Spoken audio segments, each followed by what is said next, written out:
Hello दोस्तों, स्वागत है आपका मेरे यूट्यूब चैनल में। आशा करती हूँ कि आप सब अच्छे होंगे। तो दोस्तों, आज मैंने अपने घर पे कन्या भोज रखा है। तो ये आ गई हमारे घर पे एक कन्या, तो आ गई। देखो मेरे कपड़े भी ऐसे रखे हुए हैं वैष्णो देवी से आके। तो कन्या जी तो आ गई और मैं अब कन्या को खाना खिलाऊँगी आज, क्योंकि हम कल आए हैं तो आज खाना खिलाना है। कल तो खिलाने क्योंकि थक के सो गए थे हम लोग। आज खिलाएँगे खाना हम कन्याओं को। तो खाने में मैंने बनाया है माता रानी का प्रसाद, हलवा और चने और छोले और पूरी, 3 चीज़ बनाई है खाने में। तो ये आप भी देखिए। तो यहाँ पे हम खिला रहे थे खाना बच्चों को। ये कन्याएं हैं, कन्या माता, इनको मैं खाना खिला रही थी। तो काफ़ी लेट कर दिया था बेचारी उन्होंने आने में भी, क्योंकि मैंने शाम तो इनसे कहा नहीं था, सुबह ही कहा था कि आपका हमारे यहाँ दावत है आपकी। तो ये बच्चे आ गए थे खाने के लिए, छोटे छोटे बच्चे। देखो कितनी प्यारी प्यारी बच्ची हैं, ये माता रानी का रूप है।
तो यहाँ पे मैं कन्याओं के पैर छू रही थी और आशीर्वाद ले रही थी कन्याओं से। देखो आशीर्वाद तो किसी कन्या ने दिया ही नहीं मुझे।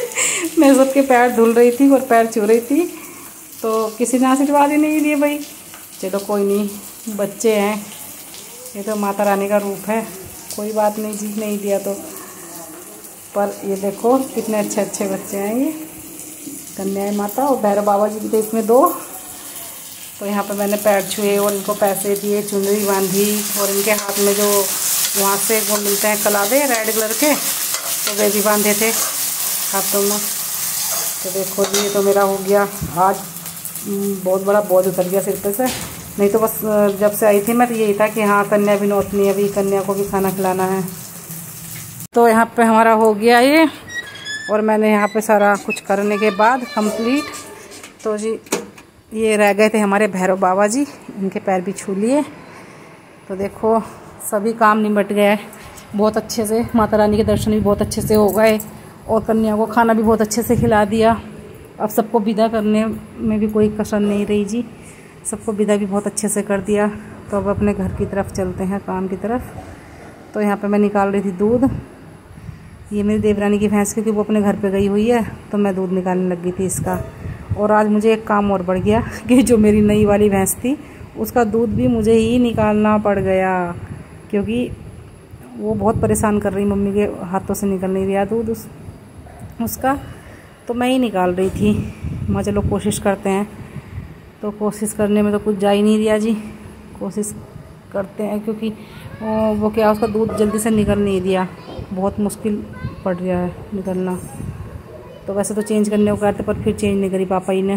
तो पापा जी बैठे हैं यहाँ पे, पापा जी लकड़ी फाड़ रहे थे, उसके लिए एक सुबह में भैंस खुल गई थी हमारी, तो उसका खुट्टा उखड़ गया था। तो पापा जी ने सोचा कि इसके पहले तो वो खुट्टे के लिए लकड़ी तैयार करी, फिर सोचा पापा जी ने कि लगते लगते इसको भी फाड़ देता हूँ। जड़ पड़ी थी हमारे यहाँ पे लिप्स, इसमें लिप्टिस के पेड़ खड़ते ना काफ़ी सारे, तो वहाँ पे फिर पापा जी ने ये लकड़ी भी फाड़ दी।